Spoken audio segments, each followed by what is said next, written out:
The Cohn Zone is back. We're your hosts, Cohn and Lowell Cohn. Last week we were not with you in the flesh, but this week we are. Yeah. We're going to talk about a few things, starting with Eddie DeBartolo. Then we're going to talk about Aubrey Huff, the A's a little bit, and then finish with the 49ers. Let's get right into Eddie DeBartolo. Explain what's going on. Yeah, as you, oops, so I just banged it. As you all know, President Trump pardoned Eddie D this week. He was a convicted felon. It's old history. We all know that. Personally, I'm very happy for Eddie. I've known Eddie like 40 years. I like Eddie now. There was a time we didn't like each other. I like him now. And it's a good thing to get pardoned. He's a good guy. Now, I want to say it's a much more complicated issue than what I just laid out. I'm personally happy for Eddie. Some of my friends have written, as you know, Iggy, Al Saracevic in the Chronicle, and who's our friend, and Phil Barber, who's our friend and colleague, both wrote really good columns with the other point of view, saying that I think I'm going to oversimplify it, and Al and Phil, please forgive me if I don't do a good job. They objected to Trump. Sure. They objected to his motivations, and that Eddie didn't need this from essentially a guy like that. I'm not arguing with that. All I'm saying is no matter who pardoned him, it was a nice thing for Eddie to get pardoned. How do you feel about it? I think it's a terrific thing that Eddie got pardoned. I mean, enough is enough. He did something a very long time ago, and he seems like a good person now. It seems I didn't read Phil's article or Al's. It was the crux of it that basically Trump is so evil that it's impossible to praise anything he does. It felt like that to me, but that may be an oversimplification. I think they both wondered what was the real motivation of Trump. Maybe he wanted money from Eddie. Maybe he wanted an endorsement from Eddie, something like that. But for me, I didn't focus on that. Yeah. I focused on Eddie. The way I see it is, it doesn't really concern me what Trump's motivations were. Yeah. I mean, his motivations are weird for everything. I'm thinking about Eddie, and good for him. Yeah. At least he benefited from that president. Yes, he did. And again, how this story plays nationally, I don't know. But in the Bay Area, wouldn't you say right now, Eddie DeBartolo is the most beloved owner currently alive of any sports team in the Bay Area? No now, question. Of course, he's not the owner, but No question. More than Joe Lacob or Larry Baer. Yes, absolutely. And the thing is, he's been disgraced for 20 years. Mm-hmm. So it's nice that he doesn't have to live in that state anymore. Yeah, and he lost the team. He lost the team. He had to give it to his sister. He had to watch as they tried to move on without him. Yeah. And now they're allowed to acknowledge him again. The whole world is, which is nice. Okay, so that's how I feel. Let's talk a little bit more about Eddie. You know him much better than I do. Okay. But I do know him. Why don't you talk about him? I interviewed him about 3 years ago during the Chip Kelly year. Sort of a state of the 49ers. On the phone? Yeah, on the phone for about an hour. Basically, that was during rock bottom for the 49ers, how he saw it, his confidence in the team moving forward, and he was so generous with his time. Yes. I mean, it's Eddie freaking DeBartolo. He gave me an hour on the phone, and at the end, he said that he really appreciated how much I look up to you and how close we are, and it said it spoke very well of you. And that he was that way with his dad. Yes, absolutely. He made that comparison. Yes. It's interesting. We've had that from two people, from Eddie and from Harbaugh. Jim Harbaugh. They both were aware of our relationship, father and son, how close we are, and it meant a lot to both of them. And I would imagine we would have that with Kyle Shanahan, too, because I think he's that close with his dad, but Kyle doesn't know you.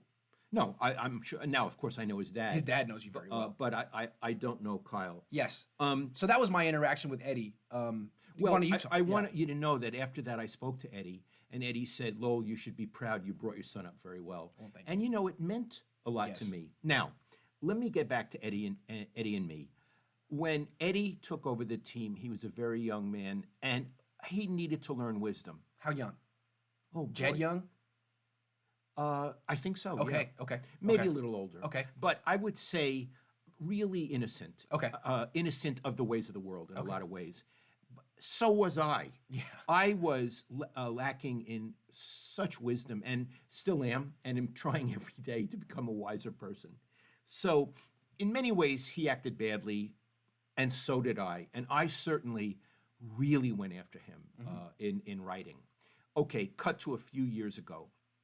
Carmen Policy was getting elected into the Bay Area Sports Hall of Fame. And Carmen and I are very friendly. And we'll talk about Carmen in a minute. As part of your induction, they do a plaque. Yes. And on the plaque, there's text. Yes. And so Carmen asked me... tribute. A tribute. Yeah. Oh, yeah. All the reasons that he deserves to be in the Hall of Fame. Right, yeah. And Carmen, which I really appreciated, said, Lowell, would you write the text for my thing? And I got quotes from Carmen Eddie. has good taste. He does it in a Carmen lot has of good ways. taste. I wrote it for him, and I interviewed Paul Tagliabue. I interviewed Eddie and others. Jerry Jones. I did. That's right, yeah. I did. People love Eddie D. Although it's interesting. Oh, no, it was for Carmen. Oh, sorry. Yeah. But Jerry Jones, I didn't talk to. His PR guy gave me a quote, which was interesting. That's funny. Yeah. I mean, right? But it came through. It came through. Yeah. Yeah. So anyway, we came that night.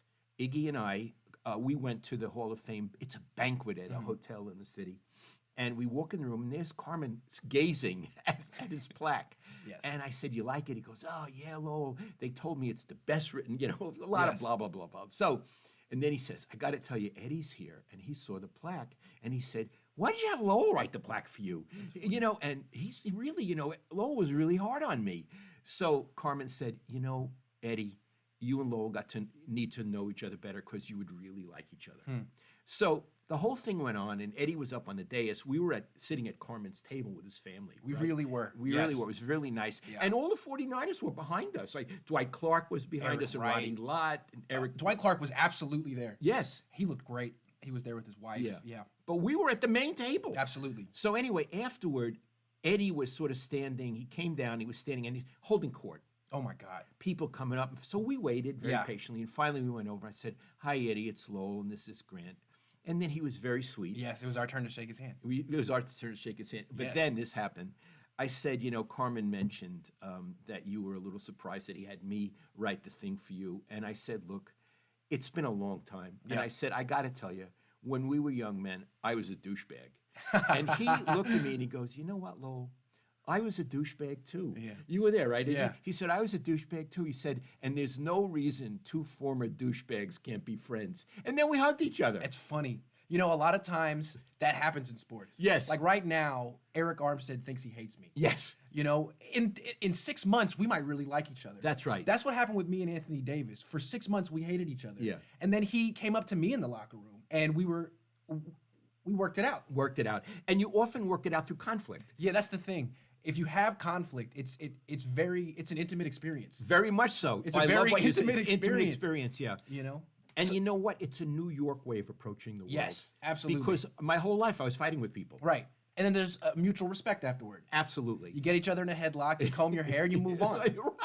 Right? Exactly. Yeah. Yeah. Let's talk a little about Carmen policy. Yes. Now, Carmen and Eddie go back a long way, and they're dear friends. They're both from Youngstown, Ohio. Let me say my experience of Carmen. You had a retirement party. Yes. And you invited Carmen. Yes. And he came, and he was like his wife. like the star of the night. Yeah, not me, Carmen. He has an ability to make himself like one of the crew. He doesn't stand out. He doesn't seem like a celebrity. He seems like the life of the party and Yes. one of the guys. And I Yes. think that's probably a skill of his. Oh, no question. It's a Right? skill. Relating. It's a Yes. skill. Eddie's the opposite. They look the same. Yeah. But Eddie doesn't work hard to blend in. No. Eddie comes across as like a senator. He's Eddie. He's Eddie. He's a senator, and he stands there, and you come up to him, and he's a very, very polite, nice, generous person. But he's not working hard to, ask you questions or Right. things like that. Although I'm sure he could. Carmen is like, he seems like a full-time PR person all the time. And I think it's genuine. It's extremely I think he's genuine. good at it because he's genuine. Yes. And here's the other Yes. thing. Carmen loves the media. Yes. You people may not know it, but up until a few years ago, Carmen hosted a luncheon, a media football guys luncheon Yeah. every year in the city. Yeah. And one year, Ira Miller flew in from Chicago for Yeah. it. And he makes, not Ira, Carmen, a great Napa Valley Cabernet. I'm talking great. And it's about $150 a Yeah. bottle. He would bring a case of that stuff. They'd have to wheel me out after the Carmen lunch because I couldn't stop drinking that stuff. So, yes, he is one time Ira had a dinner at his house, Ira Miller, when he lived up in the Oakland Hills here, and he was there with his wife. I was there with your mom, and there was Carmen and Gail. Yeah. They were just people at the dinner. Absolutely. Absolutely. He would never big time anyone. No. He's always available. Right. He works very hard socially. Yeah. Yeah. Yeah. I mean, he was extremely charming to my wife.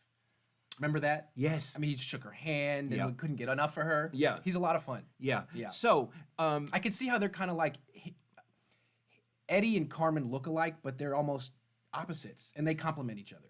they do. And here's the thing: Eddie's the leader. Of course. Eddie's the leader. Of course. But Carmen is the ambassador. He's the ambassador. Absolutely. He's the ambassador. Right. He's more tactful. Yes. Yes. You go talk to them. Let them know I'm coming. Right. Yeah. Absolutely. Exactly. Yeah. Yeah. Absolutely. And That's you great. work it out with Lowell and me. You know, Right. let's. He's the ambassador. Right. Yeah. I Right. mean, Eddie was. I have to laugh. When he was young, he was so fiery. After losses, I mean, this happened a lot of times. I saw crazy things. One time they lost at Candlestick, and in Candlestick, in that locker room, they had a phone on. I don't know what the phone on the wall was for. You know, and it was, maybe it was a baseball locker room, Yeah. and you could Maybe it was call connected the to the bullpen. bullpen, yeah. Yeah. Yeah. So anyway, he got so angry after a loss. I was in there. I saw him yank the phone off the wall, and the cord broke, and he's standing there holding the phone with, you could see all the wires coming out of it. So funny. And it was just, I thought, he was haywire. You know what I mean? And I think he would laugh about it now. Yes. And instead of writing a column, as I recall, on the game, I wrote him in the phone. I'm sure that was the best column of the day. How could you not? Yeah, how could you not? How could you not? Yeah. And one time we were in New Orleans, and Walsh comes out of this room, and he was looking so white in the face, like he had just vomited. Yeah. And I think Eddie had just fired him. But he Eddie fired him, probably fired him hired dozens him, of times, and right? you'd hire him the next Yeah. day. And Bill came out, and I was going to ask him a question. I looked at him, and I thought, Not this time. Not this time. I'll catch up with him on a Wednesday. On a Wednesday when he's hired again. Yeah. Right? Yeah. So that's some very amusing memories about those two. And I have great affection for Carmen and for Eddie. And I especially, former douchebags of the world need to bond together. It's nice that Eddie's no longer persona non grata. And regardless of how you feel about Trump, it's nice that he was able to do this thing. Yes, and it's nice that one of our own is back in the fold. Absolutely. And he's one of us. He's Yeah. one of our own. So again, Al, Phil, I really like what you wrote. It extends the argument. It maybe even is better than what we're saying. And people, please read what they wrote in the Chronicle and the Press Democrat. This is how Iggy and I feel. And just because someone mostly does bad things doesn't mean they only do bad things and they're not capable of doing something right. Good. So let's Okay. talk about Aubrey Huff. Okay. So talking about douchebags. Yeah. Talk about moron douchebag. Okay. Why don't you tell your Aubrey Huff? Yeah. Everyone's really attacking Aubrey Huff right now, and I get a lot of Well, pleasure we out of ought it. to explain why they're attacking. Okay. Yeah, I mean, the Giants did not invite him to their 10-year anniversary for their World Series win. Yeah. And he was one of the best players on the team, and they're absolutely right not to invite him because he's a douchebag. He goes on Twitter every day and writes the most offensive things possible just to get a reaction. Yeah. He's like the guy that goes on your college campus with that bullhorn and the sign that says, these 20 groups of people are all going to hell because Jesus said so. And then one student goes up and starts an argument, and then there's a huge circle around the guy, and the guy gets all the attention he wants. Got it. Right? And the key is to just ignore that douchebag. That's Aubrey Huff. Anyway, so that's why everyone's making fun of him, and I like it, but at the same time, But let's say it's some personal. of the let's say some of the things he wrote. he said Okay, let me say. you go. He was objecting to Bernie Sanders. We got a phone ringing here. Don't even pay attention. He was objecting to Bernie Sanders, and he tweeted something about if the socialists get elected, we ought to get out our guns. He also It's dumb. That's dumb. He also puts down women. All the time. He doesn't want to coach women's teams. There's a coach on the 49ers who's a woman, and he objects to her. Also, the worst thing he said was a couple of months ago when it seemed like we might go to a war with Iran. He said, gee, maybe we should go over and kidnap 10 Iranian women and they'll service us on the way home by feeding us grapes and other things. Like, thanks a lot, Aubrey. That's really, really helpful. Okay, so here's what I want to say. Ordinarily, I'm in favor of free speech. Sure. I'm in favor of people being allowed to say even the stupidest things like Huff is saying. Yes. But not in this case, and I'll tell you why, Iggy. First of all, it's not a free speech issue. It's not a free speech issue. We talk about this with Colin Kaepernick. Free speech is about your relationship to the government and jail, not your relationship to your employer or your former employer. Or your former employer. So the Giants have every right to say you're not invited to our party. Yeah. In addition, as you pointed out to me yesterday, if he were invited, he'd be the big news. Yes. He would overshadow this celebration. It would go from a 100% positive occasion to a controversial occasion. Yeah. So my feeling is I'm 100% with the Giants. Keep the bum out with one irony. Yeah. Do you want say it? You say the irony. Well, the person enforcing him not to be there is Larry Baer, who pushed his wife to the ground on camera. Yeah. Aubrey Huff says vile, stupid things, but has never done something like that, at least that I know of. At least that we know of. Yeah. So what I again, they should not allow Aubrey Huff to come. The Giants have to live with this irony. And I almost feel bad for him because some of the things he says is just a moron who's not that educated saying his right-wing views. And he went to college. Yeah, he went to college. He played baseball in college. I'm sure he didn't go to class. I'm guessing he didn't go to class. We don't know. We don't know. Anyway, I feel a little bad because he's not that smart and he's getting set up a little bit. They brought him on the radio yesterday. Oh, that's interesting. Yeah. I mean, they brought him on the radio yesterday to like clarify his opinions, like he didn't express himself well, and then they hung up on him. Like that's a stunt. That's your guest. But at the same time, I don't feel because they knew what they were going to get. Yeah, I mean, it's like, oh, everyone's mad at Aubrey Huff. Let's invite him on and then hang up on him and then promote that we did that, and everyone's going to think that everyone's going to listen to us. Yeah. Anyway, I think that's kind of lame, but screw Aubrey Huff. And the reason I feel that way is a personal thing that happened between me and him in 2011. I was 23 years old, just starting out. He didn't know who I was. I was doing features for what was called Comcast Sports Bay Area at the time. I was doing a feature on the bats baseball players use, because they don't just use any bat. They have almost like a romantic relationship with their bats. I agree. And a lot of players have very interesting things to say about why they use the bats they do. And I interviewed a lot of They even name their bats. Oh yeah. Yeah. And they call bats fallen soldiers when they break, and they almost feel sad about it. I interviewed a lot of players who, I mean, it wasn't like asking them personal questions or pointed questions. Just talk to me about your bat, something that you love. Mark Teixeira could do it. Jason Giambi could do it. Troy Tulowitzki could do it. And at the time, Tulowitzki was like the best player in baseball. I interviewed a lot of players. One morning, I went up to Aubrey Huff. I'd never interviewed him before. I didn't know what to expect. It was the morning before a day game. It must have been 10 a.m. I went up to him. He was looking at his phone. I asked him, hey, Aubrey, could I ask you a few questions about your bats? And he looked at me like I asked him, could I ask you a few questions about your sex life? And he looked at me like, what? And made me repeat it. So I said, I'd like to ask you a few questions about your bats, why you use the ones you do. And he looked right back at his phone and said, oh, no. And that was it. He treated me like, a homeless person who'd asked him for a nickel.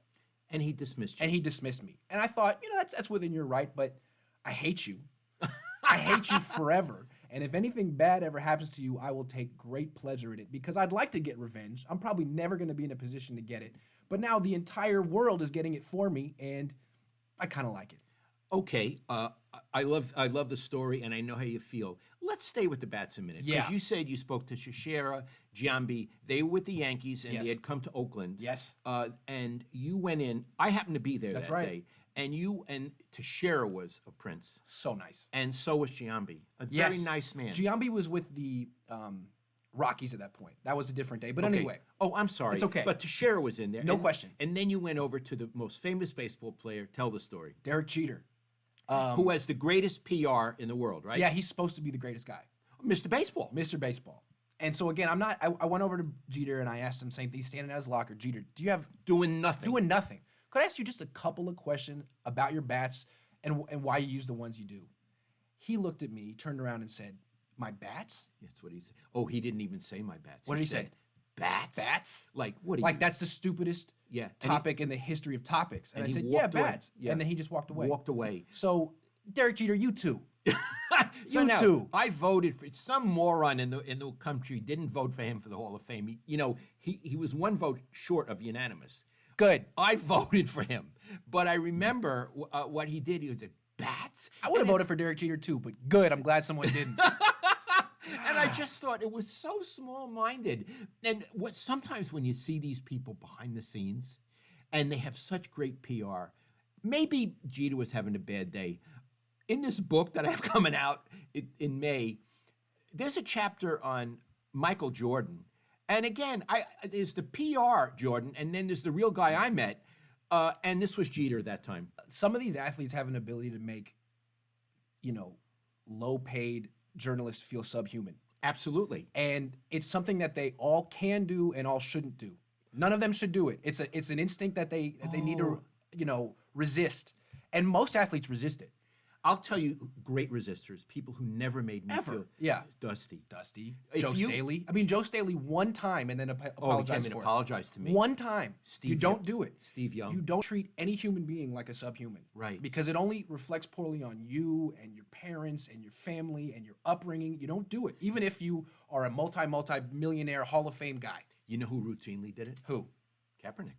Oh, yeah. Kaepernick, he was the worst. I want to say Barry Bonds was very rude. And again, I never asked him about his bats. I never knew what to ask him. I was always afraid. Yeah. But, Kaepernick, in terms of being unpleasant, was maybe even worse than Barry. Yes. Because sometimes Barry could be quite sweet. No, the thing that I'll never forget with Kaepernick, he dehumanized every reporter covering that team. As soon as he got the starting job mid-season 2012, Alex Smith would do his weekly Wednesday press conferences in a tent with chairs because everyone wants to listen to the quarterback. And he was up on a little platform. Yeah, it just make it really easy for everyone, for the media, and for the teammates. So there's not a huge scrum in the locker room. Absolutely. I don't know what Kaepernick's deal was, if he was shy or if he was just a jerk, but when he got the starting job, he decided he didn't want to be in the tent. He wanted to be with his teammates. So he would set up in front of a locker, maybe his locker, maybe someone else's. And then it gets real competitive. People scramble over there. You really don't feel like a human being. You feel like, I don't know, a rat or something, scurrying over to get good position to ask some questions. And then he was 23 or 24 at the time. He'd smile and look around like, look at all these people chasing me like dogs. Let's continue with this. So then he'd say like, you know what? This isn't exactly the spot I want.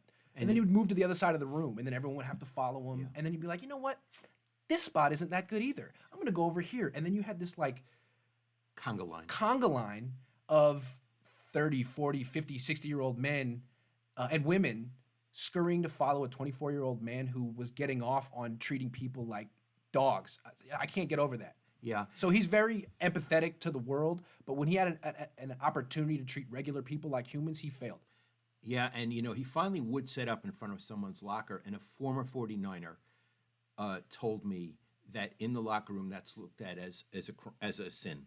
And he better be your best friend for you to go. Like Jimmy Garoppolo and George Kittle will do that. They did it once this year. Jimmy stood in front of Kittle's, and Kittle stood in front of Jimmy's, and it was like, ha, I'm inconveniencing you. I'll get you right back. But but this player, he would do it in front of just players he didn't even know that well, and they'd look like, well, I guess I can't access my locker today. Thanks a lot, Colin. So this former 49er said to me he would have told Kaepernick, do it in front of your own damn locker, Colin. Yeah. Anyway. Okay, so that's Aubrey Huff. Let's talk the A's. Yeah, this is something is really interesting, and in a way I don't even understand it. The news has come out that the A's, at least in the Bay Area, I think in other places they have radio, they're not going to have a radio outlet in the Bay Area, and you can only get them by streaming. Now, you have to understand, Iggy understands all this streaming stuff. I don't. It's not convenient. It might be convenient to like 25 to 30-year-olds, but it's not convenient. I like to put on the radio. I know the Giants are on. I'm driving around. I put on KMBR, and I hear the Giants, Dave Fleming and John Miller. Yes. I listen to them. Easy. And it's part of my life. Yes. And I used to listen to Vinny Cotroneo and Ken Korak. I mean, what a pair. Yes. They're wonderful. Yes. And Korak is a friend of mine. Yes. We're dear friends. They're terrific. They're terrific guys and terrific announcers. They are. And all of a sudden, I don't know where to get them. Yeah. What in the world are these people thinking of? And I want to say one other thing, Iggy. I'm an old guy. I grew up in the advent of television. Yeah. And in my apartment in Brooklyn, of course, we watched the Dodgers on television. But a lot of it was my dad listening in the living room on a big radio. And I associate baseball with hearing it. Yeah. And with this magical, if it's a good announcer, Red Barber, giving the picture and closing my eyes and Yes. seeing the picture, seeing the guy lay down the bunt, seeing the guy try to steal second. Yeah. I mean, that's wonderful. Yeah. All of a sudden, I can only stream them, which I'm not going to do, or watch them on television, which is fine. But this element of hearing, of making a story in my mind, what are the A's thinking of? I don't understand their business model for the past 20 years. I'm not an A's fan, but I grew up in Oakland, and I like going to A's games. Yeah. It's fun to follow a team that's in your hometown, and their attitude since Billy Beane took over in like 1997 or whatever is, it seems, let's make it as hard as possible for people to follow our team. Let's discourage people from coming to the games Really? or buying our merchandise or giving us any money. Or how about this? Or it getting attached to our players. Yeah, I mean, let's give fans in Oakland every reason to tune us out. Right. And they do it every year. Oh. And then they turn to baseball and say, our market stinks. We're a small market. They don't care about baseball. No. Actually, I would consider Oakland a baseball town. It's kind of become a basketball town, but Not the A's have anymore. been here for a long time. Ricky Henderson's from here. Frank Robinson's from here. This city has supported baseball in the past. It just seems like the A's attitude is, please go away. Leave us alone. We're trying to make an argument to Major League Baseball, and you're getting in the way of it. And I think their whole Moneyball approach, although Michael Lewis wrote a beautiful book on it, I hate Moneyball. It's great for a team that plays in Kansas City or Tampa or a legitimately small market. But Oakland? San Francisco? Why are the Giants trying to adopt Moneyball? They're a big market team. I know. Why are you doing that? It doesn't make any... It's all these big market teams like the Dodgers and the Giants and the Red Sox are trying to be like the Devil Rays. It doesn't make any sense to me. Or the A's. It doesn't make any sense to me. Yeah, and another thing about the A's, they often make it to the postseason and then lose in the first game because they always pitch the wrong pitcher. Yep. And I'm sure that Billy and his guys are telling Bob. I'm sure. My assumption is that they're telling Bob Melvin who to pitch. Right. And so that whole thing that they do is the live and end. And the live and end is not to have radio. And it is this expression my mother used to use in Yiddish, a shanda. And a shanda means a shame. And what this ownership is doing is a shanda to baseball. I agree. It's terrible. Yeah. In fact, it makes me angry. Let's move on to the 49ers. Yeah, I don't want you to get too angry. You shouldn't get mad about the A's before noon on a Wednesday. It's All right. 11:30 here in the Oakland Hills. All right, so let's talk about the Niners. Free agency's coming up, and they have to figure out what they're going to do at a few positions. Let's just talk about D-line and Eric Armstead, because that's the big one. He's going to get paid a lot of money, and the Niners have to figure out what to do. He had a great season. So there's a few things that they need to think about. If they give him the franchise tag, that's $18 to $19 million. If they give him a long-term contract, maybe give him $18 million a season, $17 million a season, they're just going to have to give DeForest Buckner even that much more money. Mm-hmm. Because whatever you give Eric Armstead, you have to give Buckner a whole lot more. So the Niners... Because he's a better player. Yes. So the Niners can't just give Eric Armstead whatever he wants because that's hurting their negotiations with DeForest Buckner. Yeah. Also, what's more relevant with Armstead, he's a special case, a first-round pick, very talented, coming off a great year, but he's been in the league 5 years, and he's only had one good year. This one. The 4 previous years, he did nothing. So what do you do with a player like that? He's talented, but he's only produced 1 year, and it's a little bit of a phenomenon. The NFL they say it's not for long.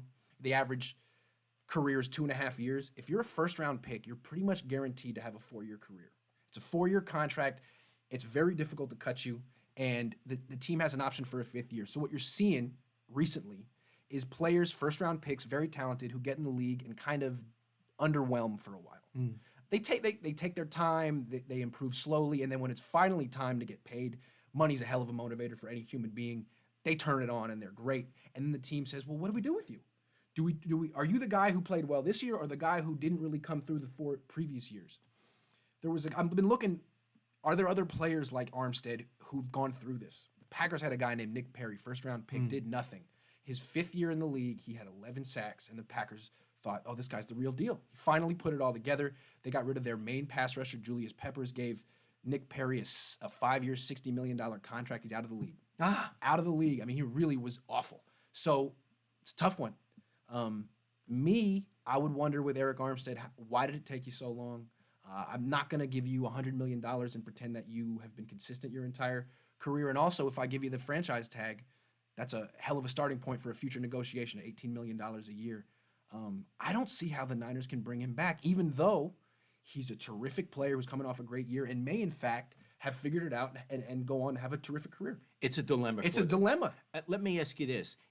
His salary, if they sign him for all this money, that affects other positions on the D-line? I think it does because pretend you're DeForest Buckner's agent. Yeah. You're watching this, and the Niners give Eric Armstead, say, 6 years, $100 million because he produced for 1 year. Well, I'd be really happy if I were DeForest Buckner's agent. I'd be great. Okay, well, I'm coming in the next year or maybe a month after saying, well, you just gave Eric Armstead this. Well, we're at least 25% more productive and better and consistent than this guy. And that's yeah. So we'd like $23 million a year. Well, let me ask you this. Where is Buckner in his contract status? He's been on the team for 4 years. They could pick up his 5th-year option and let him play like on a 1-year deal. But if you do that, you really run the risk of alienating him. So he and Armstead are in the same position. No question. Armstead's 1 year ahead of him. So if they give Armstead a big new deal and make DeForest Buckner play on the 5th-year option for $14 million, Armstead gets paid more than him, you're running the risk of alienating DeForest Buckner. Because what Buckner could do the next year is say, you know what? I'm just going to enter free agency. I could play for any team. You guys haven't been that loyal to me. I'm going to go somewhere else. And it's tough for the Niners because once a player like Armstead, say Armstead gets to unrestricted free agency, if the Niners are bidding against the Seahawks, well, there's no state income tax in Seattle, in Washington. Ooh. So say that Seattle offers the Armstead 6 years, $100 million, and it comes out to whatever that is per year. The Niners would have to figure out, they pay, 14%, whatever the difference is, they'd have to make it up. So if Washington's offering $17 million a year, maybe the Niners have to offer $20 million a year. Got it. To make it even. Got it. So you lose. I have another question. Why is Buckner a better player than Armstead? Yeah. Buckner has played well and been consistent ever since he was a rookie. Armstead had 9 sacks in 4 years before this year. So Buckner, also when you watch the film, I do these film breakdowns, you can see that the offenses are much more concerned with Buckner than Armstead. That's right. One of the reasons Armstead's good is because of Buckner. Right. That tells you who the best player on the line is. The opponents tell you. They put 2 men on him. Routinely. Yeah. Routinely. So Buckner, the attention that Buckner draws creates one-on-one matchups for Armstead. When the 4-man pass rush is Bosa, Buckner, Armstead, D. Ford, you can make the argument that Armstead is the least threatening of the 4. Him or D. Ford. D. Ford was hurt a little bit, but when he's on the field, he's pretty good. I think offense, except in the Super Bowl. Right. Same with Armstead. Yeah. I think offenses would look at as Armstead as either 4 or number 3. So he could go to another team like Seattle, get paid $100 million, all of a sudden be the number 1 guy in their D line. Good luck. What is D. Ford's contract situation? If the Niners cut him this year, there's a thing called dead cap. So you could clear a lot of his cap, of his salary off your salary cap, but not all of it. There, $6.4 million would still count against your cap. He'd probably get signed by someone else, and then you're basically paying $6.4 million for him to play on someone else, even against you. So you're stuck with him. Interesting. They're stuck with him. The Niners are in a tough spot. How do you make this team better with $13 million in cap space? I think the main way you do it, there's 2 ways. We talked about one last week, is trading Jimmy for a draft pick and bringing in a Hall of Fame quarterback. Also, you could give Eric Armstead the franchise tag and then trade him for a first-round draft pick. That's what the Chiefs did with D. Ford, and it's what the Texans did with Jadeveon Clowney last year. So if they just let Armstead leave, they would get like a late 3rd-round pick as a compensatory pick from the league. If you trade him, you could get a late 1st-round pick. I think that would be more cost-effective because it's great. The Niners had all these 1st-round picks on their defensive line. Draft picks aren't as expensive as people that you sign in free agency, and all of a sudden, if you have Buckner making $20 million, Armstead making $18, then Bosa's going to have to get an extension in a couple of years, and not to mention D. Ford making $17. The rest of your team isn't going to be good enough. Right, because it's all concentrated there. Yes. You know, when Armstead watches this, and I'm sure he's going to watch it because he loves us, he's going to be angry at you. Yeah, that's okay. He's also probably going to be angry at a a lot of teams that don't want to give him the money he wants. Yeah. He's mad at me because I said Jadeveon Clowney's worth more money than him or better than him. Well, Jadeveon Clowney's going to get paid more than him. So he should immediately tweet something at the team that signs Jadeveon Clowney and say, what do you think you're doing? You should have signed me instead. But I do want to say that I think there's a possibility that Armstead could be going to a division rival.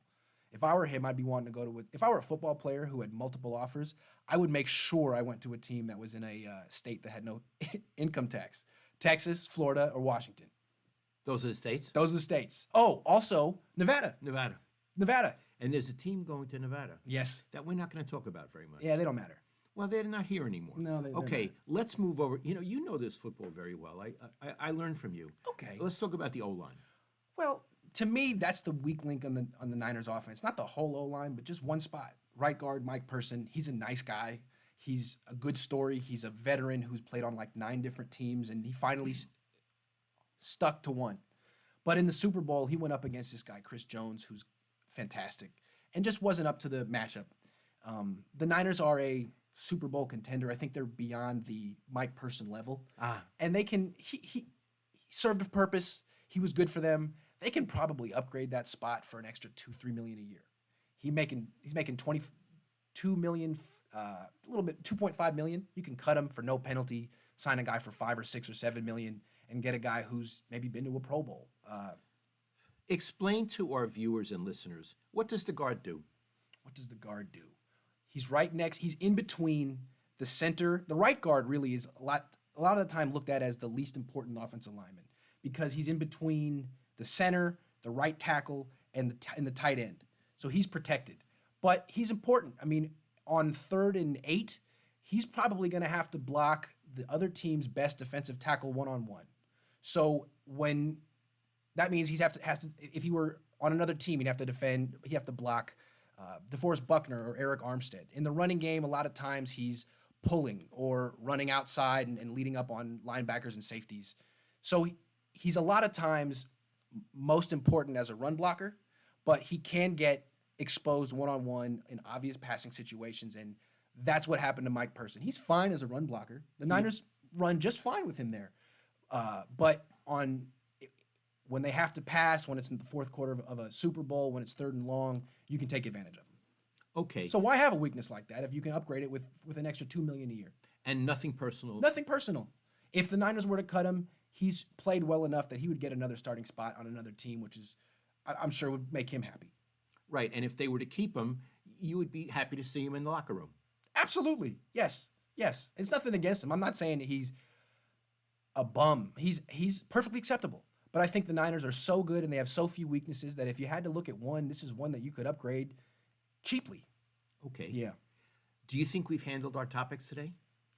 I think we've handled our topics. Is there anything else you want to talk about? No, I think we did it. I think we did it. It was very nice to see you. It was great to see you too. Okay. Let's do it again next week. I think so. All right, Dad. Goodbye, everybody. Goodbye.